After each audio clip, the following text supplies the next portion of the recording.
Olá, tudo bem por aí? Por aqui está ótimo e eu tenho uma convidada para falarmos sobre filhos.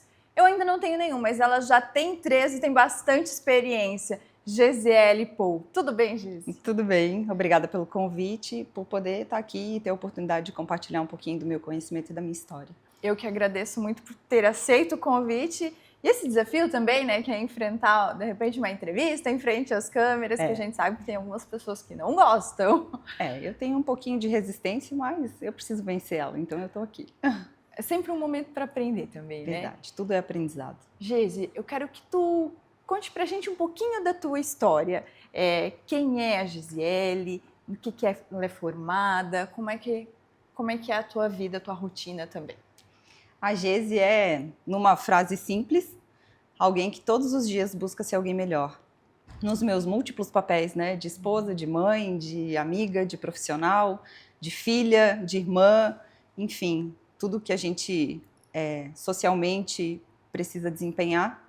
Eu busco conhecimento, autoconhecimento e tenho buscado nos últimos tempos algo que era muito difícil para mim, tenho que admitir, que é uma conexão com Deus. Então, na minha história, eu tenho formação em Direito, mas nunca queimou no meu coração assim advogar ou partir para essa área. Então, eu acabei fazendo um concurso, hoje eu sou funcionária pública e, na verdade, toda a minha história, a minha trajetória, a minha descoberta da minha missão, do meu chamado, foi quando eu tive os meus filhos. Eu sou casada com o Kleber, tenho 3 filhos, a Beatriz e o John, que são gêmeos, e hoje tem 7 anos, e a Ive, que tem 3 anos. A partir deles, né, com toda a mudança na nossa dinâmica e numa experiência nova, para quem é mãe sabe o quanto isso muda a nossa percepção de mundo e o quanto a gente precisa realmente buscar conhecimento para aprender a se conhecer, entender os nossos padrões e poder educar os nossos filhos da melhor forma possível. Gesi, a primeira formação é no Direito? Direito. Prestou concurso público? Prestei para a Polícia Civil. E trabalha na Polícia Civil? Há 13 anos eu trabalho na Polícia Civil. 13 anos. Muitos desafios nessa profissão? Não. É muito leve para mim. Eu iniciei trabalhando com investigação, então era o que eu gostava, eu ainda não tinha filhos, então era o que me motivava, era desafiador, eu trabalhava com investigação na rua. Então, e aos poucos, quando eu decidi que eu teria filhos, eu migrei para um setor mais administrativo e é onde eu trabalho até hoje. Perfeito. Até assim, uma coisa que você não viu. Eu lembro de você correndo no Parque Hariobus para treinar, provavelmente para a prova física da Polícia Civil. Muito difícil entrar nessa área? Ou para ti foi tranquilo? Foi tranquilo, foi bem natural. Era algo que eu não tinha nem em mente. Eu fui convidada por 2 amigas para prestar o concurso para a Polícia Civil, não sabia nem o que era. E a maioria das pessoas nem sabe que tem distinção entre as polícias, né? Polícia Civil, Polícia Militar. Sim. Mas tem, né? A Polícia Civil é uma polícia mais investigativa. E fiz o concurso, me preparei para as fases, são 5 fases, e passei. E realmente quando fiz a academia de polícia e me encontrei na profissão. Olha só. Depois, com a chegada dos meus filhos... E como foi? Desdobrou. Pois é. E a gente estava conversando, tu disseste que gosta muito de estudar, né? Gosto muito. Estuda até hoje. Muito. Depois do curso de Direito, entrar para a polícia, fez pós-graduação? Como é que foi essa tua vida acadêmica? Fiz pós-graduação na área do Direito e depois, né, quando migrou para a educação, para a orientação parental, também eu tenho pós-graduação, tenho várias várias formações na área da orientação da educação parental. E como chegou a orientação parental na tua vida? Foi depois do nascimento dos gêmeos? Como foi essa mudança na vida? Sentisse no coração? Muito. Eu sempre fui uma pessoa muito... A minha personalidade para a polícia era excelente, né? Mais dinâmica, mais autoritária, mais firme. E quando os meus filhos chegaram, amoleceu. Não é que amoleceu, sim, também. Mas eu descobri que esse padrão, o meu padrão, de conduta, Uhum. não educaria os meus filhos do jeito que eu gostaria. Então, essa mãe mais séria, eu continuo sendo muito séria ainda, eu não sou aquela mãe super divertida, eu me esforço muito para ser, porque é importante, as crianças precisam disso, Sim. mas não é natural em mim, é uma coisa que eu treino, que eu preciso treinar. Faz por eles. Faço por mim também, mas Uhum. né, o que torna a vida mais leve, a vida da criança é alegria. Uhum. Então, para quem tem um padrão mais sério, quem tem um padrão assim com uma tendência mais do controle, autoritário, Rígida. então era isso. Eu seria uma mãe muito rígida, Uhum. pelo meu padrão, pela minha educação. Então, eu percebi que se eu não fosse buscar conhecimento, se eu não fosse estudar para educar os meus filhos, eu não seria a mãe que eu gostaria, eu ia errar muito. Então, não que eu não erre, eu erro, né? E é importante deixar isso claro. Mesmo com todo o conhecimento que eu tenho, eu sou um ser humano que, como eu disse no início, todos os dias busca ser alguém melhor. Então, só que é diferente, porque quando você tem conhecimento, quando você se conhece através do autoconhecimento, a gente volta para a rota mais fácil. Então, a gente sabe reparar. É diferente o vínculo que a gente tem com os nossos filhos, que é importantíssimo para eles, né? Para eles crescerem em segurança, para eles crescerem se sentindo capazes, amados, importantes. Tem uma coisa que eu sempre falo. Existe uma grande diferença entre o amor que a gente sente e o amor que a criança percebe. Que a gente ama os nossos filhos, ninguém duvida, né? Não se coloca em xeque o amor de uma mãe e de um pai. Mas a gente tem que se perguntar se a forma como a gente fala com essa criança, a forma como a gente olha e as ações que a gente tem com essa criança demonstram amor. Se ela percebe esse nosso amor.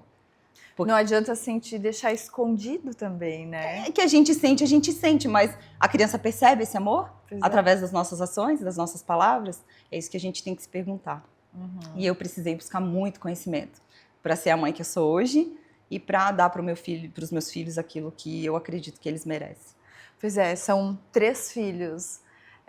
O que é mais difícil? A profissão na Polícia Civil ou que educar os 3 filhos? Sem dúvida, educar.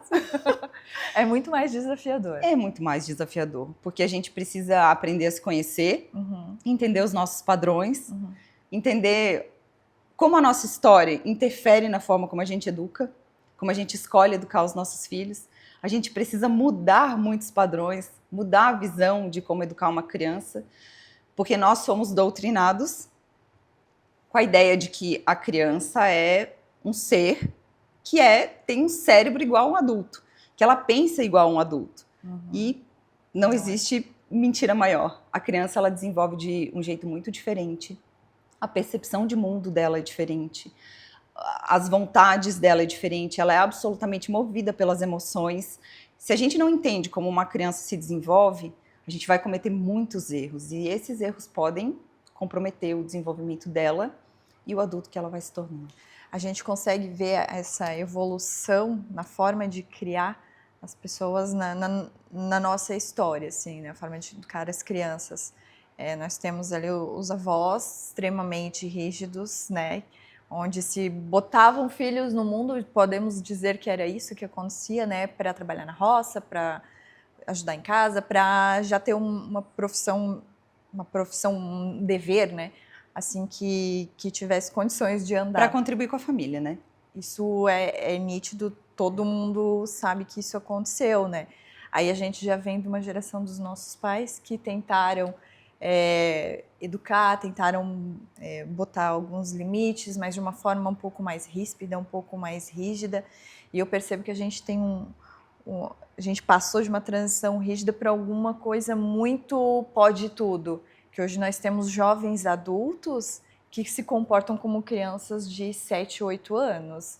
Isso dá para perceber. E agora acho que vem uma nova fase de alguma coisa moderada. Tu consegue, já que trabalha, lida com isso, consegue perceber isso? Alguma coisa semelhante a isso? Que importante tu trazeres isso. Primeiro eu quero dizer uma coisa. A gente tem que cuidar muito, porque os nossos pais, os nossos avós deram para os nossos pais aquilo de melhor que eles tinham. O que conseguia naquela condição. E eles não tinham nenhum conhecimento que a gente tem acesso hoje. Muito fácil. Os nossos pais já nos educaram melhor do que foram educados. Mas também a grande maioria dessa geração, hoje eu tenho 40 anos, não tinham acesso a conhecimento. Esse conhecimento novo de neurociências, de uma educação mais respeitosa, de um olhar mais cuidadoso para a criança, é muito recente. É coisa de poucos anos.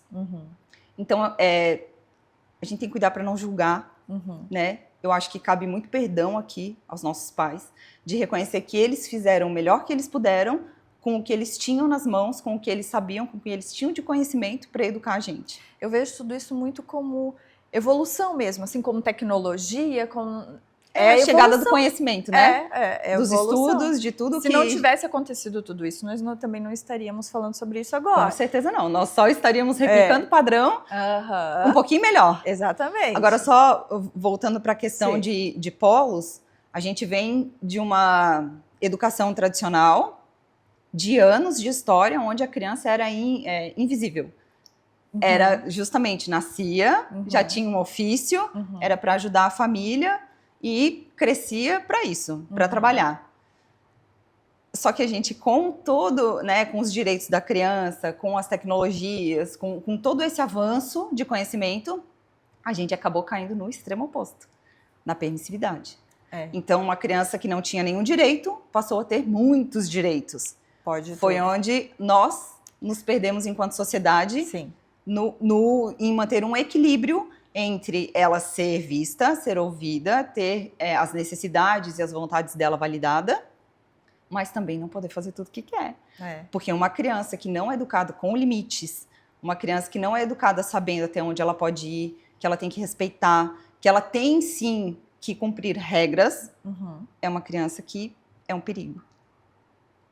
Ela cresce sendo um adulto que não tem limites, um adulto que se comporta na sociedade de uma forma que não é esperada. Porque a gente sabe que socialmente tem regras. Sim. A gente precisa cumprir regras. A gente não pode sair por aí fazendo tudo o que quer. E é importante apresentar esses limites desde cedo para a criança. A questão é como a gente apresenta esses limites. Exato. Essa nem diria uma geração, mas essas crianças que receberam toda essa permissividade, a gente vê hoje que não consegue trabalhar, porque não consegue cumprir um horário, não consegue um chefe dizer um não, que já acha que não é assim, que ela tem todos os direitos, direitos sem deveres. Mas não tem dever nenhum. E isso acontece realmente. Acontece, justamente porque a gente migrou de um polo... de um extremo ao outro. Exatamente. Para compensar uma coisa, a gente caiu no extremo oposto, dando para a criança tudo e esquecendo que ela também precisa de limites e que ela precisa de um adulto que a oriente. Somos nós que apresentamos o mundo para os nossos filhos. É o nosso olhar, por isso tão importante o autoconhecimento, para a gente apresentar esse olhar de uma forma funcional, de uma forma que vai ajudar ela a se desenvolver bem. Então, realmente houve isso. E eu acho que hoje, tenho certeza que hoje nós estamos caminhando através de todo o conhecimento, principalmente de como a criança desenvolve, como o cérebro dela desenvolve, caminhando por um caminho que vai ajudar a criança a ser cada vez mais funcional, desenvolver cada vez de forma mais saudável, fisicamente, mentalmente e emocionalmente. Pois é, e temos muitos desafios na criação, né? Dessas crianças. Tu tens 3. Tenho 3. Tem 3. Como consegue lidar com toda essa questão das crianças, da casa, da profissão, dos estudos? É preciso muita organização nesse tempo, né? Muita organização. E aí eu preciso admitir, eu nunca fui uma pessoa extremamente organizada, assim, de ter horário para tudo, de ter... E quando a gente tem um filho, rotina é fundamental, priorizar é fundamental. Então, algumas coisas são inegociáveis, né? Ter um tempo de qualidade com a criança. A criança que não tem atenção positiva dos pais, que não tem pai e mãe que senta, que brinca, que ouve, que olha para ela, que ela sente que ela é importante dentro de casa, é uma criança que vai buscar a atenção de forma negativa. Então, tem uma frase que o custo do cuidado é muito menor do que o custo do reparo. E isso é para tudo. Desde a gente dar atenção para os nossos filhos, até o quanto antes a gente busca conhecimento para acertar mais do que errar, e depois lá na frente não ter que reparar, né, voltar, olhar para trás, se encher de culpa e dizer, nossa, chegou aqui porque eu não não sabia disso, e também tem uma fase de ouro das crianças, que são os 2 primeiros anos. Eu quero dizer que eu perdi essa fase, porque eu não tinha conhecimento. Então, não adianta a gente olhar para trás com culpa, porque o que não sabia, ficou para trás. Mas é importante saber que a partir do momento que a gente toma conhecimento, que a gente tem consciência de que pode melhorar, de que pode ser diferente, de que tem conhecimento para isso, que dá suporte, que dá ferramentas, que te dá outros recursos diferentes daqueles que a gente vem usando que não funciona, porque quando a criança não responde do jeito que a gente espera, do jeito que a gente quer, do jeito que a gente gostaria, é porque os recursos que a gente está usando não estão sendo efetivos. Então a gente precisa mudar a forma de agir. E todo esse conhecimento, tudo isso é importantíssimo para ser um guia mesmo para a gente, né? Uma luz na hora de educar os nossos filhos. Vamos falar então sobre essa educação, né, das crianças. Ela é diferente, né? Ela vai evoluindo ao longo dos anos da criança, né? Tu falasse desses anos de ouro no início. Sim. Como é que é esse início? Porque a chegada de um bebê na família é uma luz que a gente percebe assim que contagia todos os adultos e outras crianças ao redor, né? E como a gente consegue já impor esse limite na gente mesmo, né? Para daqui a pouco não estar já começando errado com essa criança. A chegada de um filho muda muitas coisas. A chegada de um segundo filho muda coisas diferentes, porque a dinâmica da família é diferente, o contexto é diferente. Então, a chegada de um bebê para um casal, o primeiro filho, é um jeito. Eu não tive essa experiência porque eu tive 2 já na primeira gestação. Mas com a chegada da Ive, da minha terceira filha, mudou muito a dinâmica da minha família. Então, tem muitas coisas para considerar. A aceitação dos irmãos, porque a escolha de ter um filho, ela é dos pais. Para a criança, principalmente os meus que eram pequenos, tinham 3 anos e 10 meses quando a Ive nasceu, também eram crianças muito pequenas. Teve que ter toda uma administração, porque muda a dinâmica para o casal e também muda a dinâmica para os filhos, que já estão aí, que passam a ser os irmãos mais velhos. Como a gente faz para esse irmão mais velho não sentir ciúme do mais novo que acabou de chegar? Tem algum segredo? Segredo para educar não tem nenhum. É muito conhecimento mesmo e muita prática, né? É treinar, é buscar mudar na gente aquilo que precisa ser mudado. A questão do ciúme é difícil, porque imagina uma criança que tinha toda a atenção dos pais, Exato. De repente tem que compartilhar com o irmão e a gente acha que porque é irmão tem que amar. Não é assim, e na né? verdade o amor ele é algo construído e a relação entre essas 2 crianças, ou no meu caso, entre essas 3 crianças, vai depender muito da forma como o adulto vai conduzir na interação das crianças. Porque são crianças pequenas, vão ter desafios. A gente tem que cuidar muito quando tem mais de um filho para não ser juíza, para não dizer quem está certo, quem está errado. Nosso papel é de ser mediadora. A gente não chega numa briga de 2 crianças perguntando o que você fez. A gente pergunta o que foi que aconteceu, para que cada um tenha a oportunidade de dar a sua versão da história. Isso quando são maiores, né? Porque quando são muito pequenos, cabe só aos pais acolher tanto a criança que, por exemplo, apanhou, quanto a criança que bateu. E, na verdade, do padrão que a gente conhece de educação, a que bateu normalmente é a criança que tende a ser punida pelo que fez. Na grande maioria das vezes, quando ela é pequena, se ela for pequena assim, ela não tem nem noção do que ela está fazendo, ela está só tendo uma resposta emocional diante de um desafio que ela não tem condições de lidar ainda. Então, é muito importante saber de tudo isso, para saber como conduzir essas situações com os nossos filhos. Funciona, por exemplo, com o irmão um pouquinho mais velho ali, que já está, de repente, com uns 5, 6 anos, e a família vai ter a chegada de um novo bebê, chamar essa criança para, vai cuidar do irmãozinho, querendo ou não, tá chamando para participar e colocando uma certa responsabilidade. Esse tipo de atitude funciona? Não, é péssimo. Quem cuida dos filhos é pai e mãe. Nenhum filho cuida do irmão. Interessante quando essa criança nasce, o filho mais velho, que continua sendo uma criança, é muito importante deixar isso claro. O que acontece normalmente? O filho mais velho, ele cresce muito rápido. A gente acelera o crescimento, nessa mentalidade de que você já é o mais velho, você já sabe, você tem que agir dessa forma. E, na verdade, é só mais uma criança que tem muitas necessidades e que vai ter, na grande maioria dos casos, muita dificuldade nessa interação com a criança mais nova, justamente pela perda da atenção dos pais, que agora é dividida. E não só dos pais, né? Dos tios, De todo dos mundo. avós, De né? todo mundo, exatamente. Então, para a criança é uma mudança. Se para nós é uma mudança grande, para a criança, então, é uma mudança muito maior.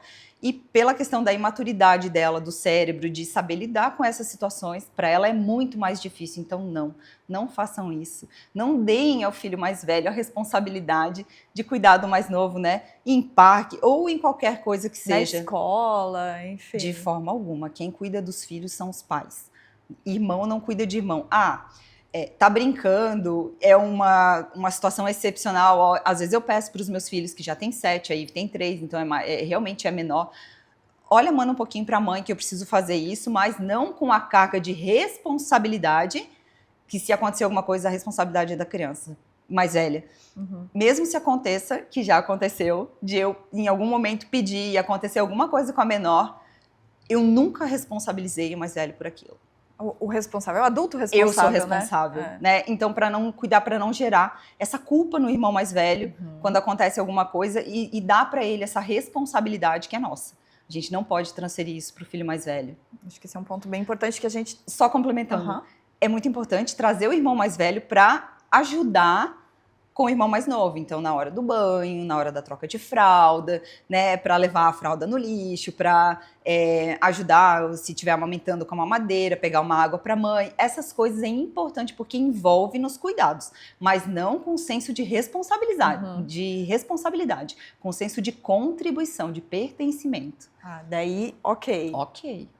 Fundamental, daí, né, para ele ser parte daquele momento também da chegada do porque irmão. se não for assim, a criança vai ficar de lado, que para ela é horrível e pode até criar uma crença de rejeição, que é muito sério.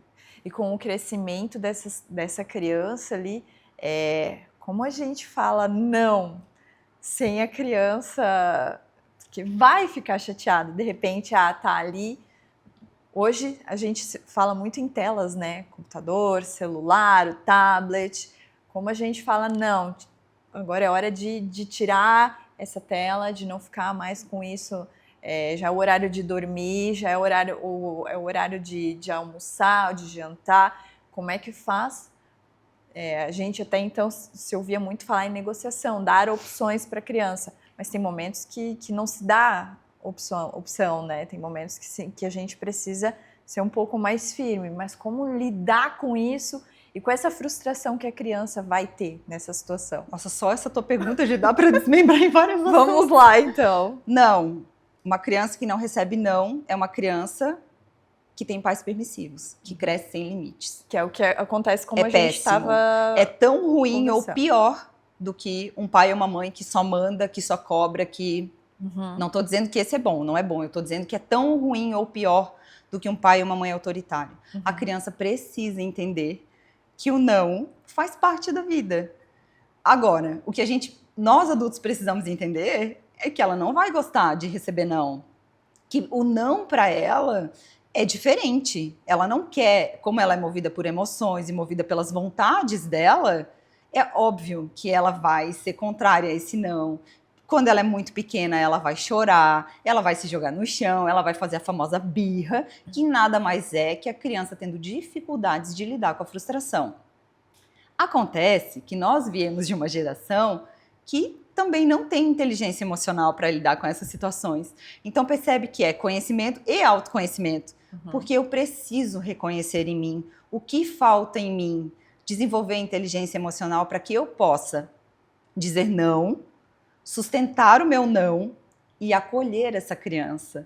Acolher o choro, acolher a frustração. Ela vai gritar, ela vai bater, ela vai querer morder, ela vai querer fazer muitas coisas.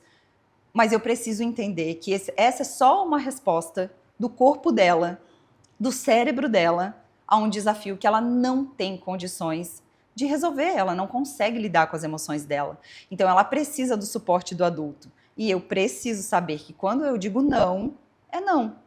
E eu também preciso me perguntar, eu preciso dizer não nessa hora? Porque quando você diz não, você sustenta o não. Mas muitas vezes a gente diz não para aquilo que a gente pode dizer sim. E daí a gente cai numa outra situação. A gente diz não, não, não, se culpa e acaba dizendo sim. E a mensagem que a gente passa para a criança é: só faça isso, só faça a birra, que eu vou acabar cedendo. E a gente perde a nossa autoridade enquanto pai, enquanto mãe. Então é importante a gente dizer não, a gente se posicionar e entender que é uma criança pequena, e mesmo que é uma criança de 6, 7, 8, 9 anos, que ela vai precisar de suporte emocional porque ela ainda está em desenvolvimento. Então, eu vou precisar ser esse suporte para a criança. Então, diz o não. A questão das telas. Nós precisamos reconhecer que somos nós que apresentamos para a criança. A tela é uma necessidade do adulto, não é uma necessidade da criança. Nós sabemos que hoje nós vivemos em muitos contextos, né? Mães solos, mães que trabalham o dia inteiro. Meu alerta é muito cuidado com telas. Hoje nós temos muitos estudos que já demonstram os malefícios que as telas trazem para as crianças, para o desenvolvimento, para o sono, para tudo. Então, assim, tela, se não puder cortar, precisa respeitar os limites que são aceitáveis né, por cada idade da criança. E não só a questão do tempo, a questão do que esta criança está assistindo, qual é o conteúdo que ela está assistindo. Edifica, ensina. Hoje o que a gente vê, infelizmente, é muitas crianças com acesso livre a celular, a tablets, a televisão, escolhendo o que vão assistir, pelo tempo que vão assistir, então isso é muito perigoso. Esses dias eu estava no supermercado e os meus filhos não têm celular, eles têm TV, têm tempo de tela, né? Os que têm 7 anos têm tempo de tela, assistem televisão, mas o conteúdo é supervisionado por mim, é o tempo que é o nosso combinado e ele é respeitado, não tem negociação. Eles já sabem disso e essa é uma construção que a gente faz com a criança. Então, justamente por saber dizer não, por saber colocar o limite, eles sabem que a hora que chegou o tempo de desligar, não tem 5 minutos, não tem 10 minutos, é o tempo de desligar e acabou. Mas essa é uma construção.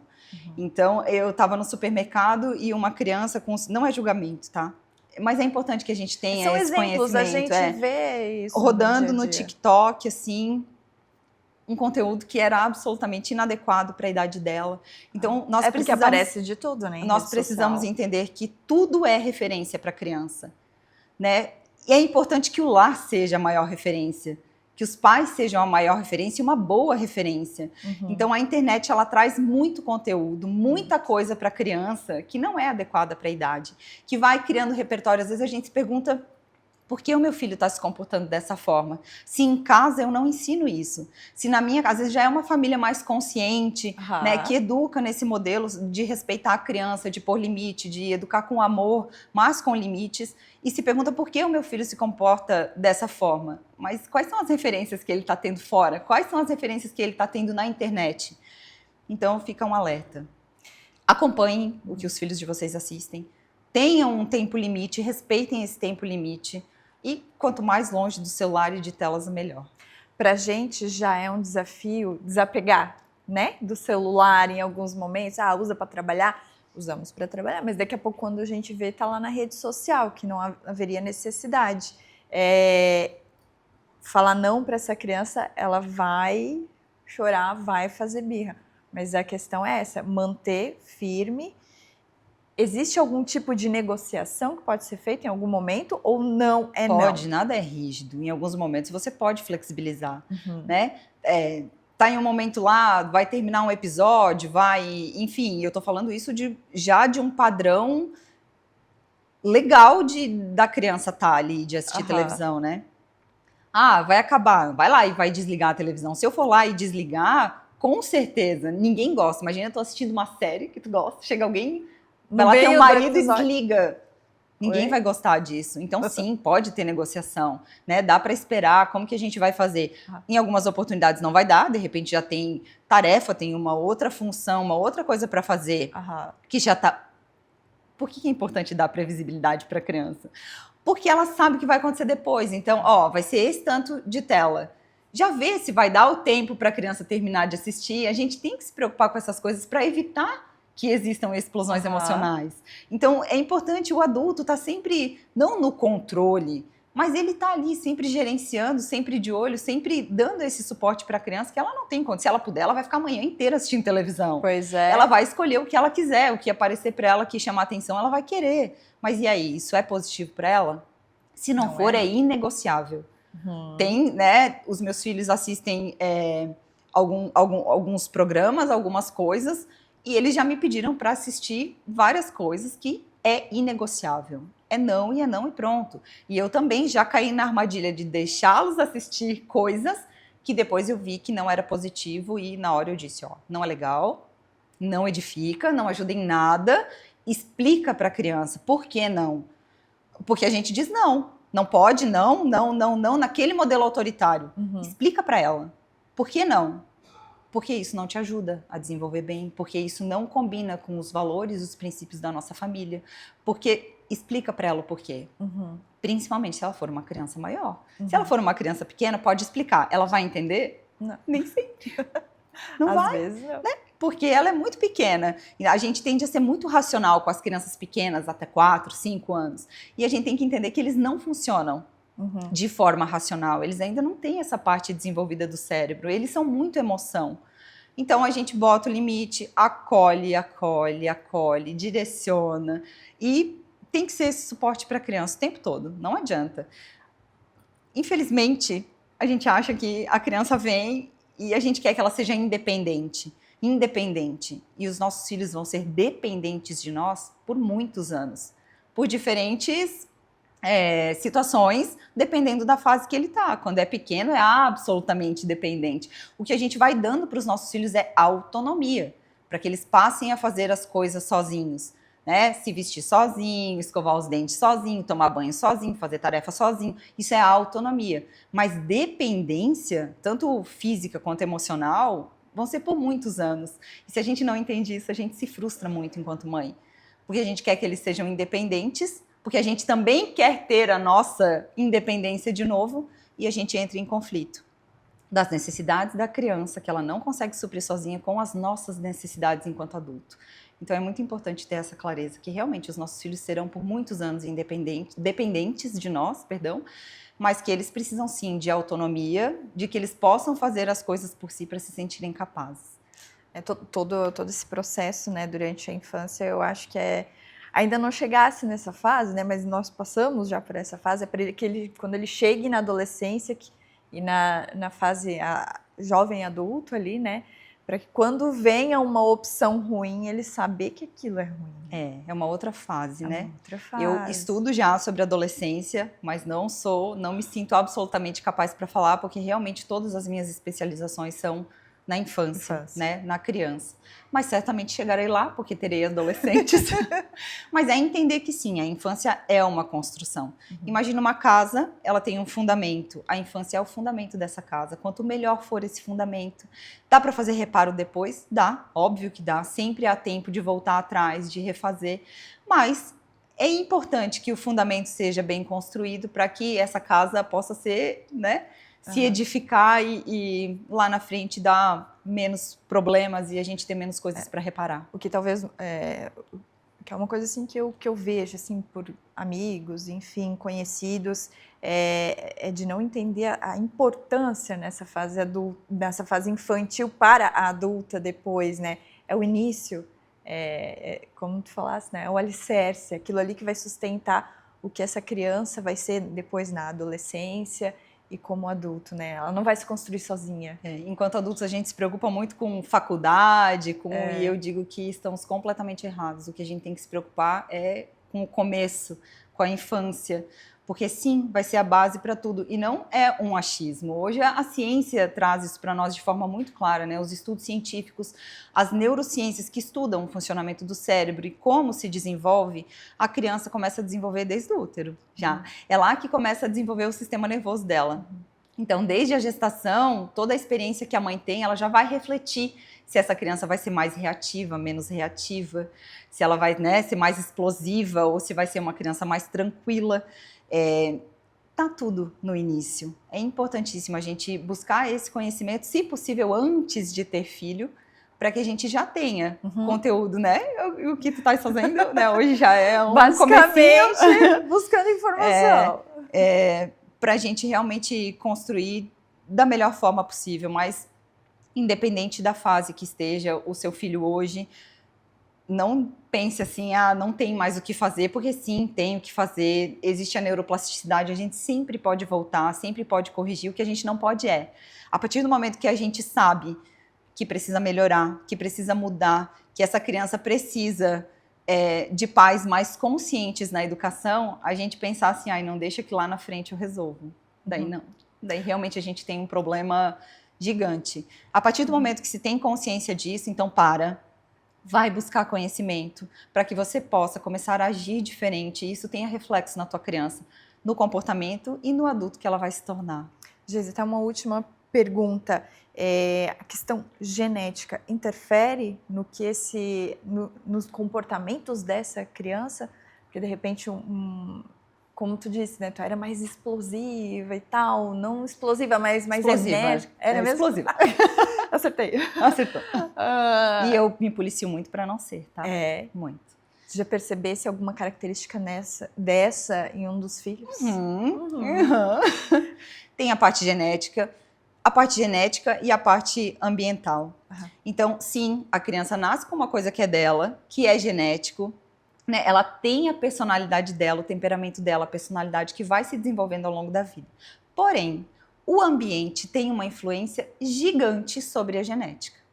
Por exemplo, eu posso ter um gene com predisposição para depressão, para ansiedade, para qualquer doença, diabetes, colesterol. Se o meu ambiente não favorece a ativação desse gene, ele nunca vai se ativar, ele não vai se desenvolver.